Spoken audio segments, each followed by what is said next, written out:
Hello, everyone. Well, first of all, I work in Netronome. I'm the maintainer of the Polmo driver for Netronome NICs. And this talk is about some potential hardware offloads that we could have with DPDK. It's not just about Netronome. It's things that I'm going to talk here are in the DPDK roadmap. So I think the timing is good. And just make it clear, we don't have that support in DPDK yet, but we could have it. And the idea here is to discuss how this could be done and which changes will be required in DPDK. And also for starting a discussion about how to do it. So just a brief introduction to our technology. Netronome Atelier cards, the key point here is we have a highly programmable chip. So we have processing units in the chip. And because this programmability, we have flexibility for doing new offloads, more complex than the generic ones that most of the NICs have out there. And things like, we can have things like OBS offload. We can have eBPF offload. We have P4, vRouter, or virtual offload. So my talk is mainly about OBS and eBPF offload. And I will have a last slide about virtual. So most of the people here, I think, know about OBS, which are the reasons for using OBS in virtualization, and also which are or which is the main problem with OBS kernel. And this is because the limitations in the kernel forwarding performance, this is not the best solution when you work with gigabit cards, 10, 40, 25, 100 gigabit cards, because those limitations don't allow you to get all the possibilities in the hardware. So with OBS DPDK, you can solve that problem. So before talking about OBS DPDK offload, I want to talk about how we solve this in Netronome with OBS kernel. So different things to talk here. As you can see now, VMs are talking directly to the hardware. This is the key. Okay, so with this architecture, the performance that you can have inside the VMs is almost native. So what the NIC can give you. Okay. Second thing is we have a new component, a new OBS component inside the NIC, and ideally all the packets going through the VMs, going from the VMs and to the VMs, are not going to go through the kernel. Are going to go always the data path, the fast path is in the NIC. Okay. There are some cases where this component in the NIC doesn't know how to do with the packets. Usually the first packet in the flow, and then it needs to put that packet up to the OBS kernel, just as the OBS kernel does in the same case, but putting the packet up to the OBS OCR space. So for that, we have these netdev representers that are between the OBS kernel and the NFP-PF. And we have one netdev representer per VF. So we assign one VF, or more than one, that's the simple case, one VF to a VM. And we have a netdev representer created by the PF for solving this special case, the slow path. Okay? And the other point interesting to discuss is the TC, the Linux Traffic Control component that is being used for the flow offload. Okay. So the flow offload can go to the OBS, but through the TC flow offload that has been added to the kernel recently, that allows to make it transparent. So if the driver has, if the TC for that netdev has has support for flow offloads. The flow can be inserted there. If it's the driver with XDP, that I will talk in a second, you can put the offload there, the flow there, and if the NIC support flow offload, the flow can go to the NIC. Okay, so this TC offload is key for our design, and as you will see, this is what we want to use in a hypothetical DPK OVS offload with our technology. So one main problem with this, one problem that you could say this architecture has is the VMs talking directly to the NIC, because for some deployments, what you want to have is VMs being agnostic of the hardware, so using virtual. So in this case, with talking directly to the hardware with a specific driver, that is not accomplished. So we have a potential solution for that with this virtual offload, but our current solution is using DPDK, not DPDK OVS, but DPDK intermediate step. So VMs are not talking directly to the NIC, but through a DPDK app that is doing this redirection. Okay, so we solve this in this way the problem of using virtual inside the VMs. But this is not DPDK OVS. But what we could want to have is the same architecture with DPDK. So we all know, well, I guess most of you know why to use OVS DPDK, and the main reason is performance. There are other reasons, but I'm not going to talk about them. But of course, this performance comes with the usage of resources in the host. That for some situations, for some cases, it could be good enough, but sometimes it's not so easy to adjust the system for using the right resources, for having the right bandwidth that those VMs, those tenants require. So you can solve this problem with software using resources in the host, but maybe there's other solutions that is use the hardware, the NICs, for doing the offload and avoiding then to use resources in the host. So this is the OVS DPDK graph, and the main point here is to notice that the kernel is not involved at all. So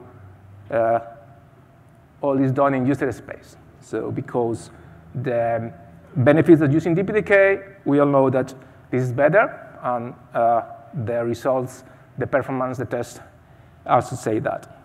So SROV, this is the way SROV is usually used, how this is usually used with DPDK. So it's not the VMs are not talking, that they are not using SROV, but they are using, like our solution, as I explained before, a two-step journey to the NIC. Okay. So what about offload?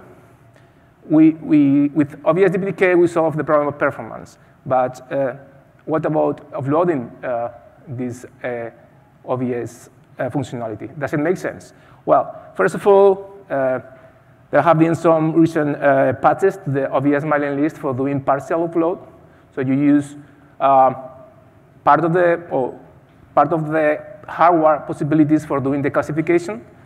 You put that hint about the classification inside the MBUF, and when the packet goes to the DPDK OVS, it doesn't need to do the classification. Just use this hint for applying the action. This is good. I think they have really good numbers. Boost in performance really important. The main problem is this is just for North-South, so you can't have the same for VM to VM. So I can guess this is not ideal for all the options. So with full offload, well, does it make sense? Of course, because what you want is to able to use resources in the host as much as possible. So because, for example, you can have different tenants, and you can have SROV for some tenants that are paying more, and then you can have virtual.io with other tenants. There are other reasons, security. We don't have, as I said, we don't have a solution yet about this. Maybe we can have that. But what I want to discuss, so this is the same architecture that we have with the kernel, but with DPDK. So we require representers as well as with the kernel. And the VMs are talking to the VFs. So it is about SROV, and we have representers. And well, there's another part that is how to do the offload of the flows. Well, this is what I was talking about. You want to have both. You want to have SROV if you need it, or if your tenants require that, and you want to have also the flexibility of virtual.io. So what does DPDK require for supporting this? Well, this is how the way we solve the representer necessity that we have. We have the PF, the NFP PF doing multiplexing. So we are using just the queues in the PF. The firmware is sending with the packets metadata for the PF doing the multiplexing to the right representer. And well, we are using the RT ring library for doing this enqueuing and dequeuing. Okay, so it works. It was experimental work. We are using the same TX function for all the representers with some logs, but we are also working on the TX logless implementation.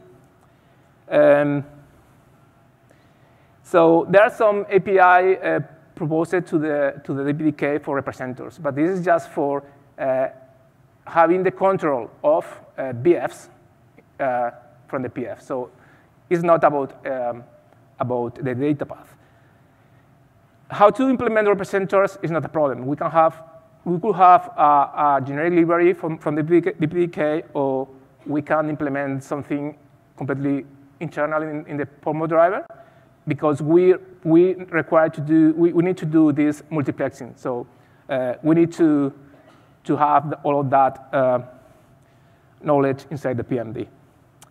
The point is, DPDK, the ideal is to have this being completely transparent. So obvious DPDK using representers as if they were real devices, real virtual functions. So I can see a reason for maybe to modify the plugin mechanism for adding these representers.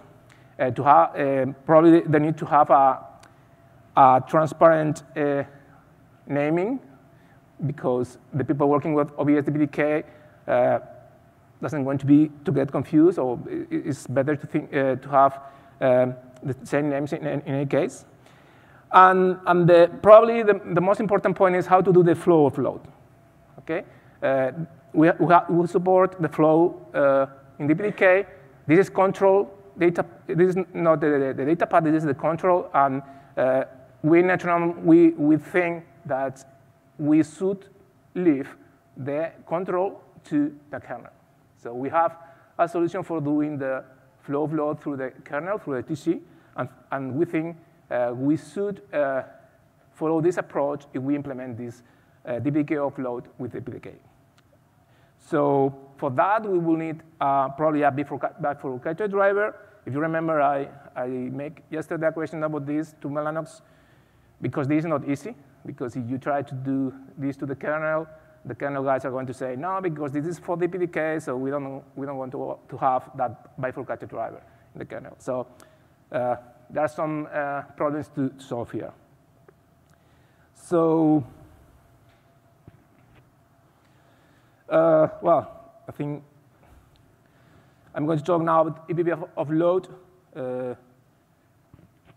just 20 seconds for 10 minutes or for 15?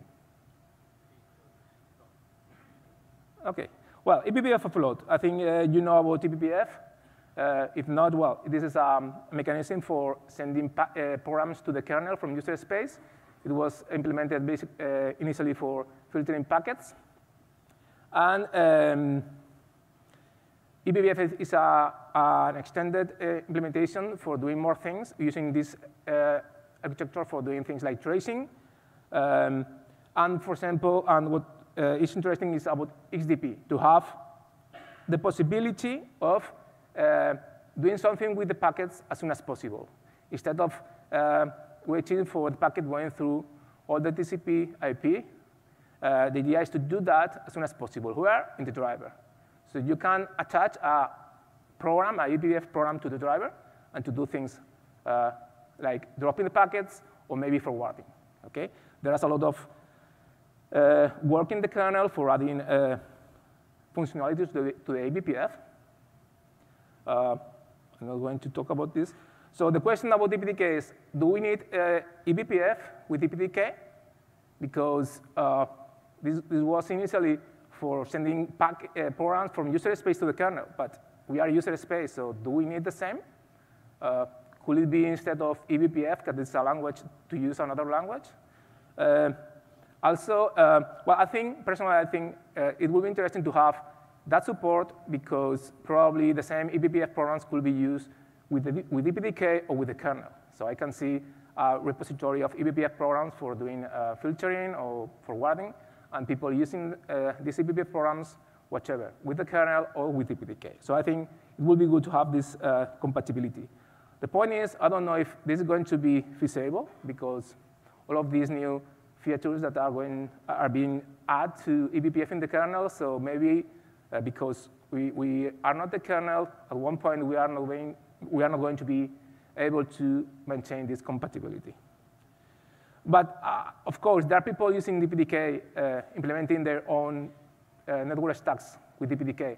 So having XDP with DPDK, whatever it will be the implementation, I think is a good thing, because you will have the POMO drivers handling packets as soon as possible for dropping packets, for security reasons, or for other possibilities. By the way, there are libraries for using eBPF in user space already, so that will not be a problem at all. So as Netronome, we have the possibility of having this in the NIC. Okay, so that is, we have already that with the kernel. And the idea is to, as you can see on the left, you have XDP, the eBPF program, attached to the driver. So the packets, when they arrive, that eBPF program is executed for filtering, forwarding. Okay. The problem is, in that case, this is good. It is better than going through all the TCP. But the problem is, you are using resources in the host, and you are using resources in the PCI. Okay. So with eBPF offload, you could have, or you can have, the same eBPF program in the NIC, fully compatible, and then the same dropping or forwarding could be can be done inside the NIC. So you are saving resources in the host, and you are saving PCI bandwidth as well. Okay, so the last one is about virtual offload. That I think is a really interesting one, but we are starting working on this. The idea is to have virtual I/O in the VMs, so they are agnostic of the hardware, but they are really talking to the hardware, because the hardware is virtual I/O friendly. Okay, so this is good for performance reasons, for deployment of VMs. There are some things to work on, like the migration, and well, maybe in DPDK, for supporting this, we need to modify parts like the vhost, probably, or maybe the IOMAU configuration. Okay, so just last remark, there's another option that instead of doing full virtual offload, to have partial virtual offload that is VDPA. That is an Intel idea. I think there are some presentations about that in the web. And that's it. So if you are interested in all of these TC, offload, eBPF, there's an event next month that you are invited for talking about the last additions to the kernel in this regard. So questions? I think we'll have to do questions in the panel because we're a little bit over. Okay. But would you like to thank you, Alexander, with a round of applause? Thank you.